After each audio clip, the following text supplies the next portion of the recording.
Once again, we're here with Brother Bushan Akbar for some more inspiration and some more background on Islam. Assalamu alaikum. Wa alaikum salam, brother. This time I would like to talk about the imagery or the psychological damage that has been placed up on backgrounds of this Muslim, non-Muslim reaction.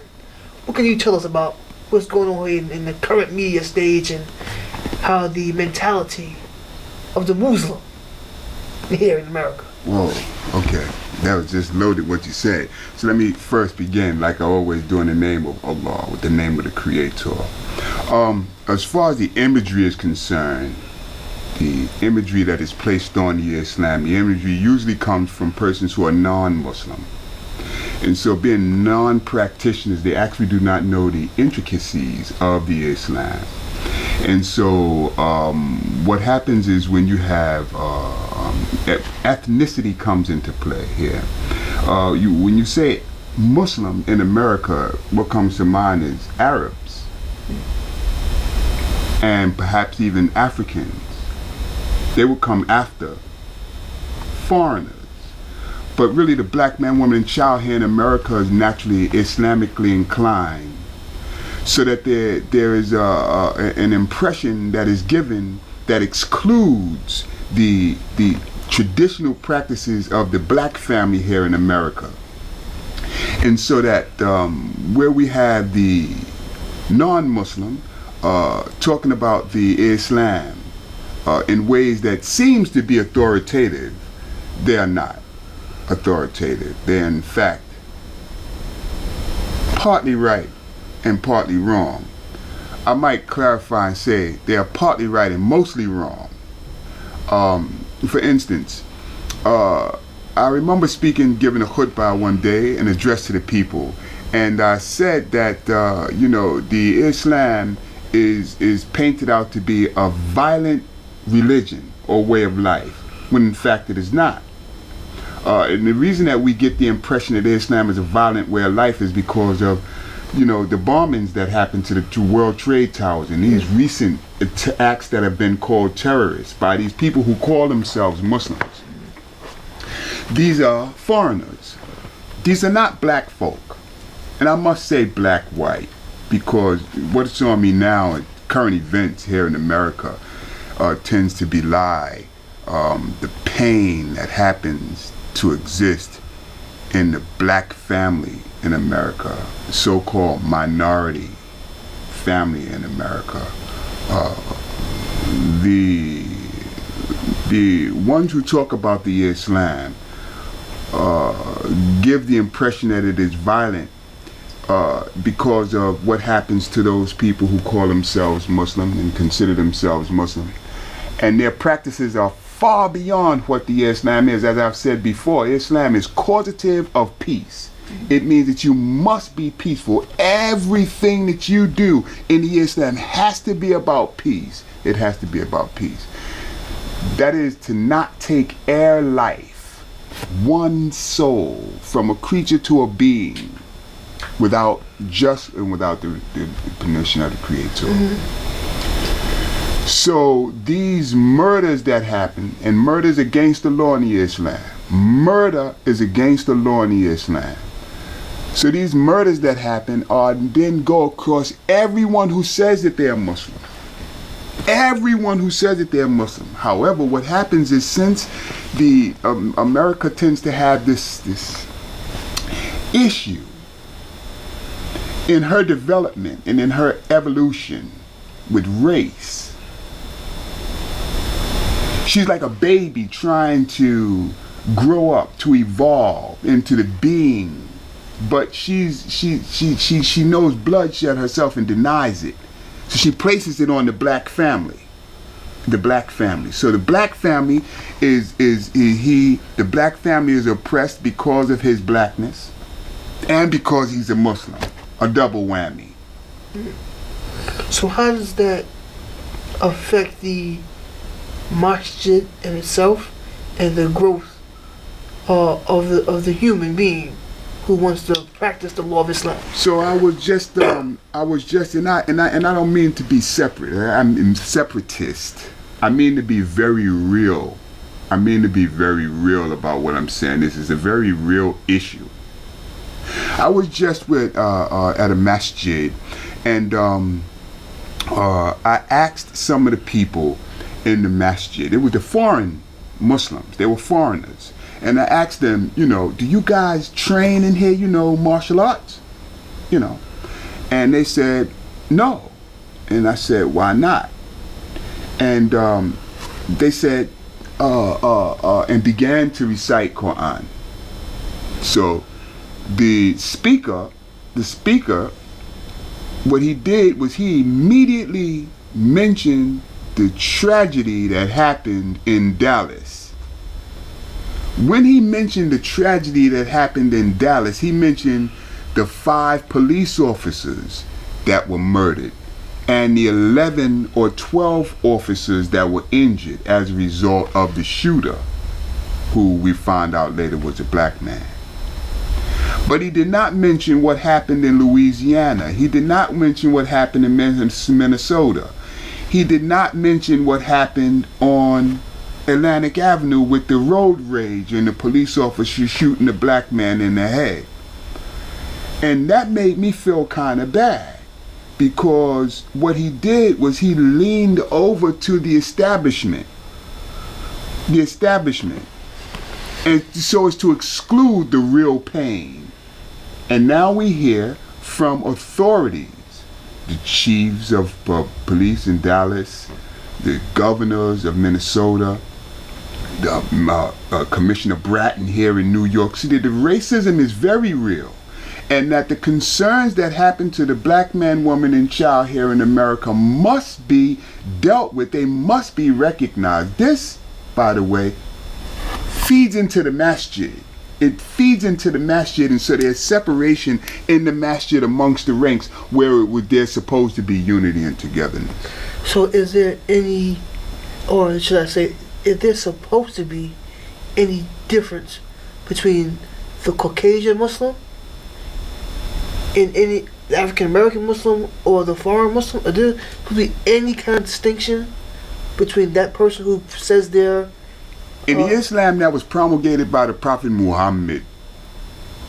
There is no such thing as this separation and division hierarchy. In fact, the Hajj that the Muslim makes annually, once in his lifetime if he is able, and the fasting that the Muslim does every year, says that the rich, the most affluent people in the world, reduce themselves to the level of those who have not. It's so that they can feel the pain and the hunger of those who have not. This stratification is something that is dealt by man himself.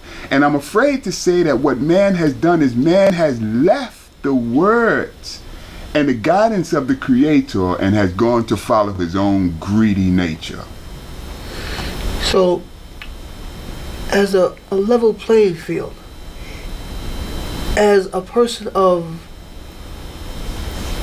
religious faith, if I may say so myself, I don't know if it's spiritually or intellectually correct to categorize it that way, but what does one do to try to level that playing field out and go against these crimes against humanity or African Americans themselves, as far as their religion is concerned? Can Muslims and Christians unite to stop something like this, or is it just a one section's problem? No, actually, it's not only the Muslim and the Christian, but it is the Muslim, the Christian, the Jew. I just mentioned the Muslim, the Christian, and the Jew because these are the 3 major religions the world over. That is not to exclude Rastafarianism, Buddhism, Sikhism. That is not the other little small religions who themselves think that they are right. These are faith-based expressions. Let me explain to you that in my studies and in my travels, I have found that what is being neglected here, not only is the ills, the pain that is in the black family being neglected and unheard, but with the answer to it is being neglected. And the answer to it, I want to tell you that the answer to it is love. Strict, straight love. And who has the monopoly on love are all of the strict adherents, the true adherents of the Creator. They have access to this love, and they can call this love in and usher this love in and put this love out on the world and cease those people who have this maniacal tendencies to act aright. So how does one do that? By establishing the love. How does one do that? Well, so love is a word. It's 4 letters, but my word, there's so many definitions to love and how you apply love. How do you apply love? Do you love your dog like you love your cat, like you love your child, like you love your wife, like you love your husband, your family, your friend? Each one of these have different degrees of a level of input of the love. You have to input it. It does not mean turn the other cheek when you're being struck. In fact, what we find that happened, I think, what we find that happened here recently in the current events in Dallas is that one person was fed up. One person is fed up. Let me explain to you. After the road rage incident here on Atlantic Avenue, where the cop shot the man in the head, I got up and I went to an appointment circa 2 days after the Louisiana and Minnesota murders happened. I intentionally rode through the neighborhoods. I didn't take the Atlantic Avenue, I took the streets there. And I looked into the face of the black men, women, and children as they was walking down the street. Early in the morning, they was really going out for work. And I didn't know these people, but I can look in their faces and I can see pain. I can see that these people were disturbed by the recent events that had taken place. What I call that is trauma, vicarious trauma, of people who have been, for no apparent reason to me that is, they have been traumatized because of no apparent reason again, but this trauma is happening because of terror. So we are people who are being terrorized, and there is no one who is going to say that, hey, we're being terrorized. They are being terrorized. Help them stop the terrorism. They won't even call it terrorism, because the government, what it has done after 9/11 is it has coined the phrase terror and terrorism. They put a definition on that. It no longer means what it did yesterday. And what would those definitions be? I don't work with the law. I don't work with the law. But when we had the San Bernardino murders, the President of the United States, President Barack Hussein Obama, did not immediately say that that was terrorism. However, the Republican Party, and I'm not a politician, and I don't want to say that I'm a politician. Actually, I don't know anything about politics. But I do know that the Republican Party said that Mr. President didn't say that that was terrorism, impeach him. Eventually, Mr. President came out and said that it was an act of terrorism. That showed me that they have a definition of terrorism. A definition of terrorism. However, when you have hundreds of people, when you have people who, innocent people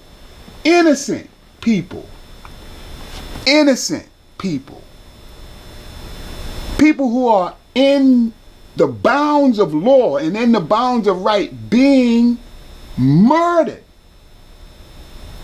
by people who are law officials, that's terrorism. When you have to tell your child, look down, don't look them in the face, just take off your manhood when they approach you, that's terrorism.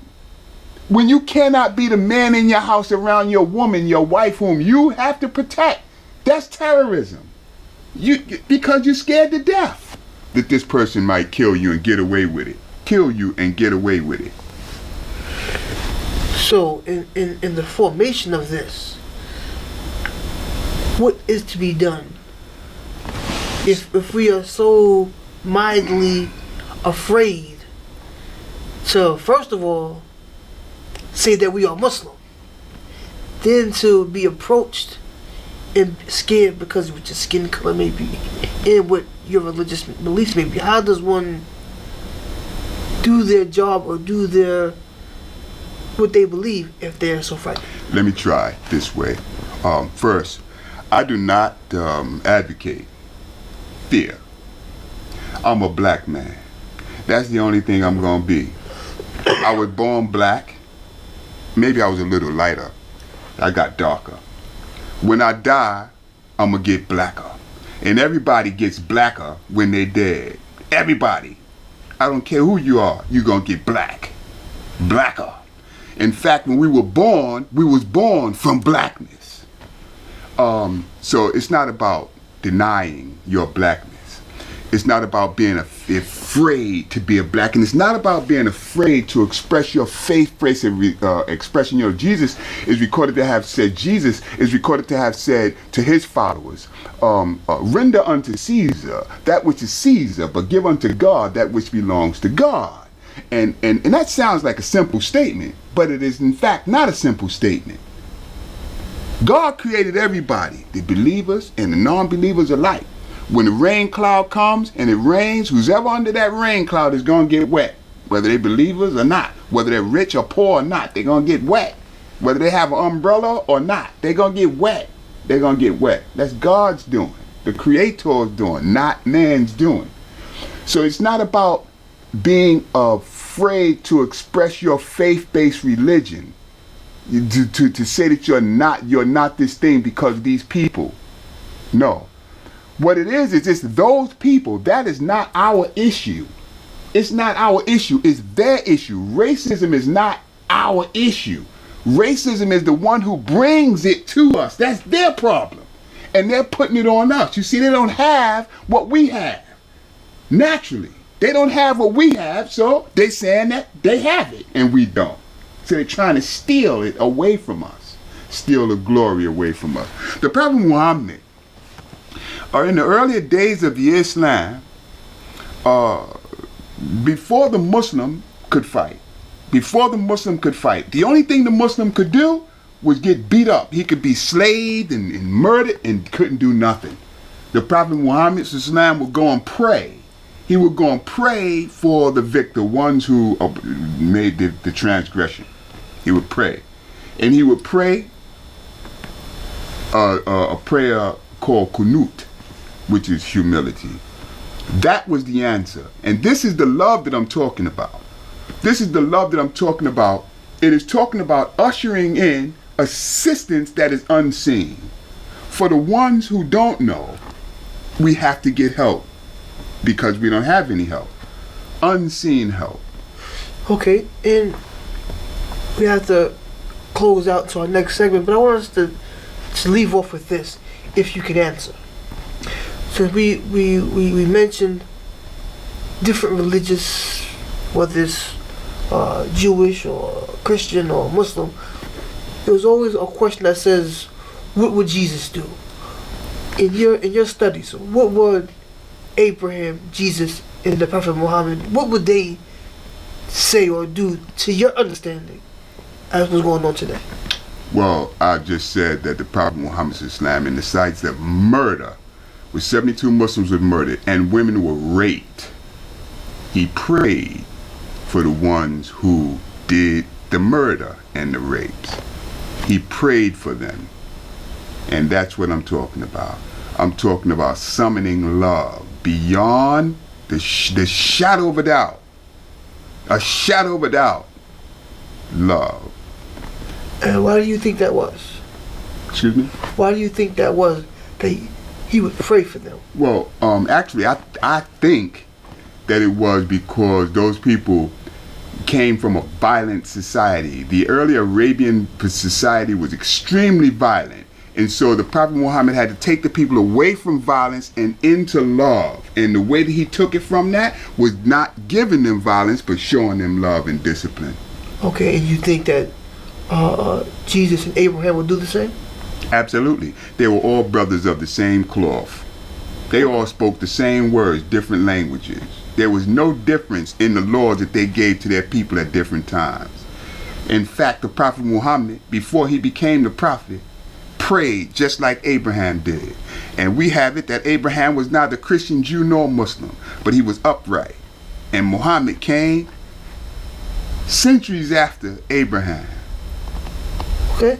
We once again thank you for enlightening us on these topics, and we hope to have you back to as people will draw in some more questions and have you tactfully educate us. Thank you, brother. Thank you. See you next week.